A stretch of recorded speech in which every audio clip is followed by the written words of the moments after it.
Fala rapaziada, beleza? Faz tempo que eu não apareço por aqui, faz uns 10, 15 dias que eu não gravo vídeo, né? Até porque teve muita pouca coisa pra falar do Palmeiras esse ano, né? Tirando ali o mercado da bola, as especulações, que não é muito minha praia ficar comentando isso. Prefiro ver aí os canais, os vídeos da galera que comenta sobre esse assunto. Tirando isso, teve ali aquele ruído no começo do ano, do Abel não voltar, né? Tal, vai estender as férias e tudo mais. Eu preferi não gravar nenhum vídeo, não alimentar a polêmica vazia, até porque, assim, seria mais o mesmo falar sobre isso, né? Todo ano é a mesma história, todo ano é a mesma história. O que é engraçado, só um plazinho sobre esse assunto, só um breve comentário. O que é engraçado nessa história do Abel voltar, sabe o que é? É que ele voltou, né? Ele voltou acho que 2 dias depois de jogadores, mas ali num prazo aceitável, porque os jogadores estiveram ali nos primeiros 2 dias foram de exames médicos e tal, e depois, quando começou o treino de campo e bola, ele estava presente. O que é engraçado nessa situação toda é que quando confirmou ali que ele voltou e não estendeu as férias ali por 5 dias, uma semana, como foi informado e como foi nos outros anos, a galera queria que a gente parabenizasse o Abel, que a gente desse parabéns para ele voltar no dia que deveria voltar a trabalhar no dia correto. Imagina você voltar das férias agora, de recesso de fim de ano, e seu chefe fala, pô, nossa, parabéns, você voltou no dia certo, cara, assim, tô muito orgulhoso de você.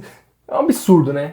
Mas é o modus operandi do abelizado, né? Eles são completamente alienados, assim, descolados da realidade. Eles acham que o Abel merece parabéns. Se o Abel soltar um pum, tem que parabenizar ele.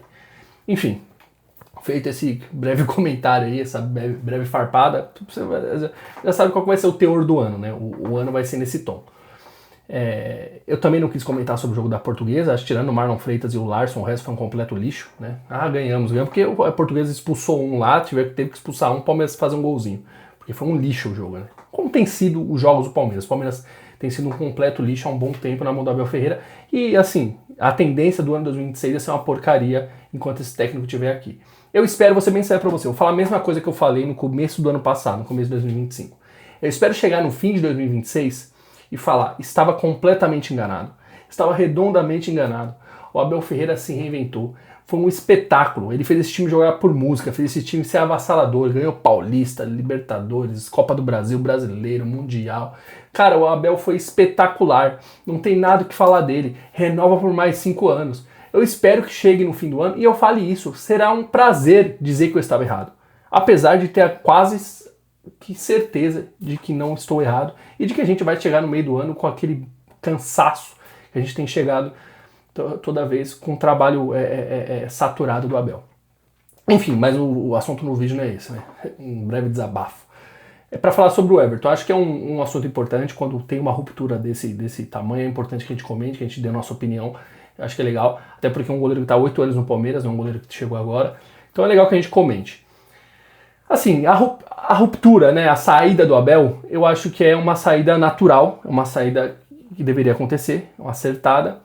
Talvez deveria ser de outra forma, né? Eu acho que ele poderia ficar mais um aninho aí, talvez, para ser reserva. Mas, sobretudo,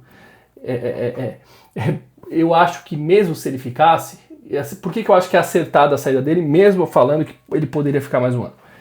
O ideal, o razoável, o correto de um clube normal, de um clube que é regido por hierarquia, que é regido por meritocracia, hierarquia não, meritocracia, um clube que é regido por trabalho, quem joga bem, quem é melhor joga, o Everton ficaria mais um ano na reserva, né, para dar um suporte e tal, eventualmente o Carlos Miguel suspenso, machucasse, ele jogasse, e aí ele encerraria o ciclo dele no fim do ano, ou sei lá, tal. Mas eu tendo a acreditar que o Abel iria forçar a titularidade dele e a gente ia acabar perdendo a paciência com isso, por isso eu acho que a saída dele foi acertada. Apesar de que o Abel forçaria a titularidade dele por causa da postura dele também, né? Isso que diferencia ídolos de grandes jogadores. Tem jogadores que são ídolos, tem jogadores que são grandes jogadores da história de um clube. O Everton é um grande jogador, na minha concepção ele não é ídolo. Por quê? Quando o Everton foi contratado, em 2018, né? O Praz era titular do Palmeiras. O Everton logo tomou a titularidade. E o que o Praz fez? Bico calado, cara. Trabalhou, ficou 2 anos na reserva. Aceitou tranquilamente, continuou trabalhando, dando suporte. Quando precisou jogar, jogou. Mas não ficou de milindre. Inclusive, queria renovar, se propôs a renovar por mais um tempo, mas teve aquele ruído ali com o Matos, não conseguiram renovar tal. Até teve uma saída meio conturbada, sem despedida. Mas em nenhum momento o Everton ficou de graça. O Everton não, praça. Agora o Everton, velho, no primeira notícia aí, no primeiro indício de que ele seria reserva, ele já quer picar a mula, que aceitou outra proposta, e todo direito. Mas é aí que eu falo. Essa é a diferença de um ídolo para um grande jogador. O Marcos de igual forma. O Marcos teve uma época com o Diego Cavalieri que o Marcos falou na mídia que o Diego Cavalieri deveria ser titular, que estava numa melhor fase. Postura de ídolo, né? Postura de um jogador histórico do clube. Enfim, fora isso, também teve inúmeras outras atitudes do Everton que tiram o crédito dele como idolatria. Eu até 2021, eu tinha um apreço absurdo pelo Everton, ao ponto de ter uma camisa do Palmeiras com o número 21 por causa dele. Eu não cheguei a colocar o nome dele, mas eu coloquei o número 21 porque acho que ele usava o número 21 na Libertadores. E assim, com o tempo, o Everton foi abelizando, né? Porque eu acho que essa é a postura do Abel, a postura do grupo do Abel é essa postura, né? Tanto é que alguns jogadores históricos do Palmeiras, alguns jogadores que ganharam muitos títulos no Palmeiras, saíram pela porta de trás, porque tem sempre essa postura prepotente, arrogante, essa postura altiva, essa postura com falta de empatia com a torcida, uma postura que se enxerga acima do clube. E o Everton é um desses, que ele se enxerga agora dessa forma, que ele tem essa postura. Não à toa, ano passado, quando ele frangou contra o Corinthians, naquele frango absurdo, passado, não, retrasado, olha pra você ver. Quando ele frangou contra o Corinthians, ano passado ele teve 2 frangos contra o Corinthians, né? Pra você ver, tem sido recorrente também as falhas dele contra o Corinthians, mas ano retrasado, quando ele teve aquela falha, aquele Garro chutou a falta e ele tirou a mão, eu lembro que na zona mista ali na coletiva falaram que ele chamou o segurança para escoltar ele, para ele não ter que dar satisfação para a torcida, para ele não ter que assumir a culpa. No meio do ano agora, quando ele falhou no Mundial, ele disse que não foi culpa dele, que a bola desviou, e todo mundo viu que foi um frango. Então assim, esse tipo de postura, o Marcos vinha, o público falava, foi mal, dei mole, culpa é minha. Seria com muito mais hombridade, com muito mais respeito, a torcida ficaria furiosa, obviamente, pelo erro, mas assim, entenderia, aceitaria as desculpas, mas ele sempre fugiu, né, da responsabilidade. Aquele jogo contra o Boca Juniors lá, botaram o Kevin para dar entrevista, poderia ter sido ele, poderia ter sido o Marcos Rocha, poderia ter sido o Gomes, mas não foi. Enfim, tá saindo como um grande jogador, mas na minha concepção não é ídolo. Não é ídolo. À frente dele aí, inclusive como ele talvez é o jogador com mais títulos, é um dos maiores em títulos, mas em idolatria aí eu coloco aí, vai facilmente à frente dele. Marcos, o Bernacatani, Leão, Valdir, Praz, até mesmo Veloso, acho. Sim, porque, cara, a postura do Everton nessa reta final, nesses últimos 2, 3 anos, foi deplorável. Teve a falha contra o Corinthians lá, cara, absurdo. E o problema não é a falha, porque o Marcos falhou várias vezes. O problema é a postura pós-falha. Uma postura, assim, com falta de empatia com a torcida, de chegar e falar, pô, dei mole. Foi mal, desculpa. Ele nunca fez isso. Eu não lembro de uma entrevista em que o Everton tenha assumido a culpa de alguma falha dele. Não lembro. Enfim, ciclo encerrado. Eu não vou ficar azucrinando o Everton, não vou ficar chutando, como dizem, chutando cachorro morto. Saiu, boa sorte, que se dê bem no Grêmio, tirando aí os jogos contra o Palmeiras, que tenham boa sorte lá, viu a vida dele.